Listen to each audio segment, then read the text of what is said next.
என் அன்பு குழந்தையே, உனக்கான நல்ல விஷயங்களை செய்து கொடுப்பதற்காகவே உன் தாயானவள் இன்று உன்னை தேடி வந்திருக்கின்றேன். என் பிள்ளையே, இன்று நீ என்னை நிச்சயமாக கண்டுவிடுவாய். ஆனால் என் வாக்கினை எப்படியாவது நீ கேட்டுவிடு.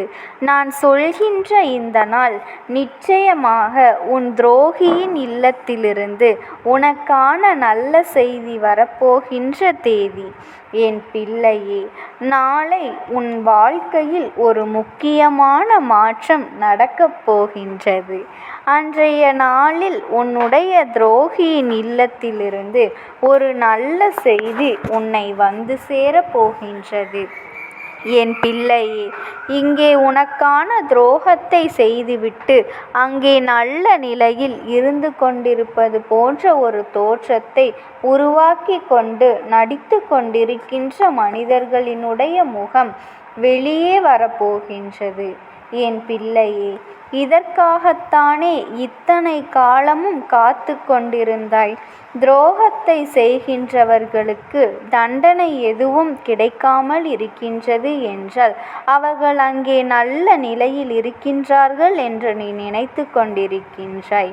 என் பிள்ளையே, துரோகத்தை செய்ய யாரென்று உனக்கு துரோகம் செய்ய நினைத்தார்களோ, எப்பொழுது செய்ய நினைத்தார்களோ அன்றிலிருந்து அவர்கள் வாழ்க்கையில் கஷ்டங்கள் அவர்களை ஆட்டி படைத்து கொண்டிருக்கின்றது.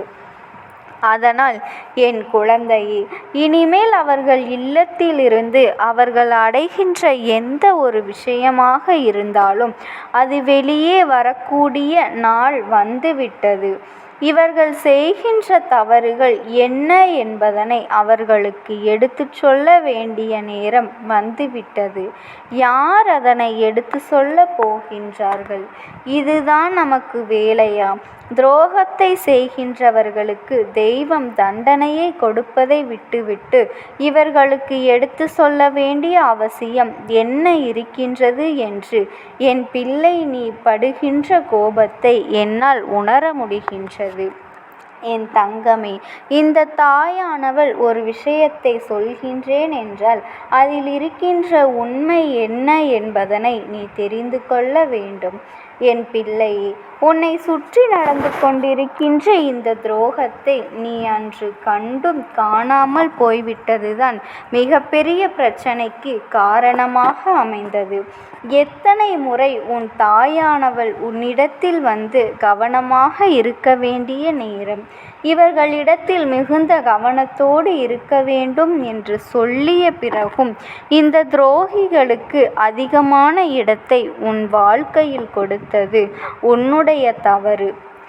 நீ கொடுத்த இடத்தை அவர்கள் தவறாக பயன்படுத்தி கொண்டார்கள் என்பதுதான் உண்மை. நீ அவர்களை நல்லவர்களாக நினைத்தாலும் அவர்கள் நல்லவர்கள் இல்லை அல்லவா? அப்படி அவர்கள் நல்லவர்கள் இல்லை என்கின்ற நிலையில் அவர்கள் இருக்கும் பொழுது அவர்களை மாற்றுவது என்பது முடியாத காரியம். என் தங்கமே, அவர்கள் வாழ்க்கையில் செய்ய நினைக்கின்ற விஷயங்கள் எல்லாவற்றையும் சரியாக செய்து கொண்டிருக்கின்றார்கள். என் தங்கமே, அவர்களை நீ மாற்ற ஒருபொழுதும் முயற்சி செய்ய வேண்டாம். உன் வாழ்க்கையில் என்ன செய்ய அவர்கள் நினைத்தார்களோ அந்த விஷயத்தை அவர்கள் சரியாக செய்துவிட்டு ஓர் மூலையில் அமர்ந்து விட்டார்கள். அவர்கள் நினைத்தது உன் வாழ்க்கையில் நடந்தேறியதும் உண்மை. நீ அவர்களுக்கு கொடுத்த இடம், அவர்களின் மீது வைத்திருந்த நம்பிக்கை அவர்களை மிகவும் எளிதாக உனக்கு துரோகத்தை செய்ய வைத்தது. அவர்களினுடைய எண்ணங்களை உன் வாழ்க்கையில் ஈடேற்ற வைத்தது நீயும் அதற்கு ஏற்றாற்போல அவர்கள் செய்கின்ற விஷயங்களுக்கெல்லாம் எந்த விதமான மனக்கருத்து வேறுபாடுகளையும் காண்பிக்காமல் இருந்து கொண்டிருந்த நேரத்தில் இன்னமும் அதிகமான சோதனைகளை உனக்கு கொடுத்தார்கள் அல்லவா? என் பிள்ளையே, இந்த நிலையிலிருந்து உன் வாழ்க்கையானது கட்டாயமாக இனி மீண்டு வர வேண்டும். அதற்கு அவர்களினுடைய இல்லத்திலிருந்து உனக்கு ஒரு நல்ல செய்தி கிடைக்க வேண்டும். நீ எப்பொழுதும் உணர்ந்து கொண்டாய். நீ செய்த தவறு என்னவென்று நீ எப்பொழுது தெரிந்து கொண்டாய்? இனிமேல் நாம் எந்த ஒரு தவறையும் செய்யவே கூடாது என்று என் பிள்ளை காலம் தாழ்ந்து உணர்ந்தாலும் இன்னமும் எதுவும் உன் வாழ்க்கையில் கெட்டுப்போகவில்லை. எந்த ஒரு விஷயமும் இன்னமும் நடந்து முடியவில்லை. இனிமேல்தான் என் குழந்தை நீ வாழப்போகின்றாய். இனிமேல்தான் உன் வாழ்க்கையில் உனக்கான பல நல்ல விஷயங்கள் எல்லாம் அரங்கேறப் போகின்றது. அதனால் நீ கவலைப்படாமல் இருந்து கொண்டு அம்மா தரப்போகின்ற நல்ல செய்தி என்னவென்று நான் தெளிவாக சொல்கின்றேன். உன் வாழ்க்கையில் நடக்கப் போகின்ற நன்மைகள் என்னவென்று உன் தாயானவள் உனக்கு நான் வாழ்க்கையில் நடக்கப் போகின்ற அனைத்தையும் சொல்லப் போகின்றேன். உனக்கு நான் எடுத்துரைக்கின்றேன். என் தங்கமே, துரோகியின் இல்லத்தில் அங்கே சில நாட்களாகவே சந்தோஷம் குறைந்து மனவேதனைகளை அதிகரித்து விட்டது. இதை தெரிந்துவிட்ட உன் அம்மா அங்கே சென்று ஓடோடி பார்த்தேன். என் பிள்ளைகளுக்கு இத்தனை காயங்களை கொடுத்தவர்களை என்ன செய்து கொண்டிருக்கின்றார்கள் என்று. அப்பொழுதுதான் உன் அம்மா எனக்கு புரிந்தது. இவர்கள் செய்த பாவத்திற்கே தண்டனையை ஏற்கனவே இவர்கள் அனுபவிக்க தொடங்கிவிட்டார்கள் என்று.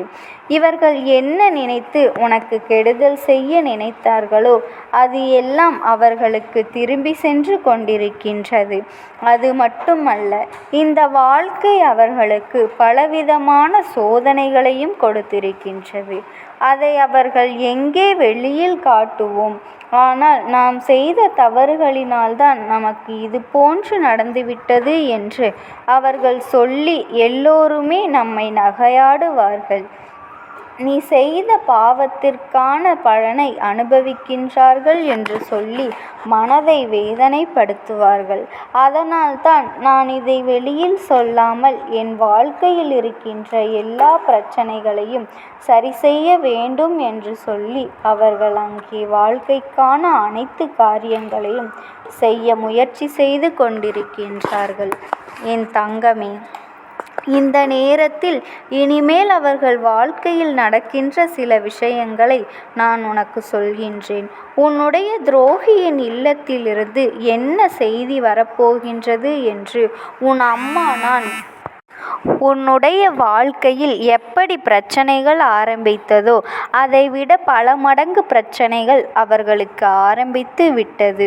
உனக்கு பிரச்சனைகள் ஏற்பட காரணம் உன்னுடைய தனிப்பட்ட விஷயங்களினாலும் இவர்கள் செய்த துரோகங்களினாலும் உன் வாழ்க்கையில் சோதனைகள் ஆரம்பித்தது.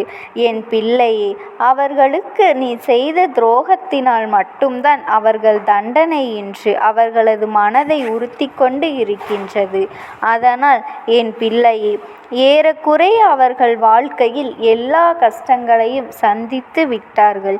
வெளியில் தெரியாமல் நடித்து கொண்டிருக்கின்றார்களே தவிர மற்றபடி எல்லா விஷயங்களை அவர்கள் வாழ்க்கையிலும் அவர்கள் அனுபவித்து கொண்டுதான் இருக்கின்றார்கள் என்பது உண்மை.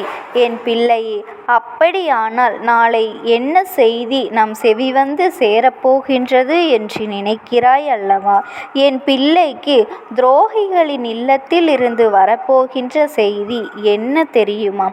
இவர்கள் வாழ்க்கையில் செய்த தவறுக்கு உன்னிடத்தில் வந்து மன்னிப்பு கேட்கப் போகின்றார்கள். உனக்கு செய்த துரோகத்தை அவர்களுக்கு கிடைத்த பலன்களை இனி ஒரு நாளும் அவர்கள் மறக்க மாட்டார்கள். நிச்சயமாக இனி உன்னிடத்தில் வந்து மன்னிப்பினை கேட்பதோடு மட்டுமல்லாமல் மனம் திருந்தி விட்டதாகவும் அவர்கள் சொல்லப் போகின்றார்கள்.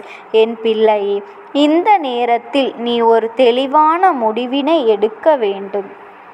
ஏனென்றால் உன் மனதிற்கு உனக்கு இடம் கொடுத்தால் மன்னிக்கலாம். இல்லை என்றால் ஏற்கனவே இவர்களால் சந்தித்த பிரச்சனைகள் உனக்கு நினைவிற்கு வருகின்றது என்றால் நீ அப்படியே இதனை விட்டுவிடலாம். அது மட்டுமல்ல என் பிள்ளையே, இவர்களுக்கு மன்னிப்பினை கொடுக்க வேண்டும் என்ற அவசியம் ஒரு நாளும் கிடையாது. அது கட்டாயமும் கிடையாது. அடுத்தவர்களுக்கு துரோகத்தை செய்யும் பொழுது சிறிது கூட யோசிக்காமல் செய்ய துணிந்தார்கள் அல்லவா? இன்று அவர்கள் செய்ய வேண்டும் என்று நினைக்கின்ற விஷயங்கள் ஒவ்வொன்றுமே நிச்சயமாக அவர்கள் வாழ்க்கையில் ஒரு பாதிப்பை ஏற்படுத்த வேண்டும். இனி ஒரு நாளும் இவர்களுக்கு மன்னிப்பினை கொடுக்காமல் நீ இருந்தால் அது அவர்களுக்கு கிடைக்கின்ற மிகப்பெரிய தண்டனையாக இருக்கும். அடுத்தவர்களுக்கு சோதனையை கொடுக்க நினைத்தவர் ஒருபொழுதும் தன் வாழ்க்கையில் எந்த ஒரு விஷயத்தையும் சாதிக்கப் போவதில்லை என்பதனை என் குழந்தை நீ புரிந்து கொள்வாய். என் தங்கமே, எல்லா சூழ்நிலைகளும் உன் வாழ்க்கையில் மாற வேண்டும். இவர்கள் உன் வாழ்க்கையை விட்டு விலக வேண்டும். எவ்வளவுதான் நல்லவர்களாக மாறினாலும் யாரிடத்திலும் எப்பொழுதும் கவனத்தோடு நீ பழக வேண்டும்.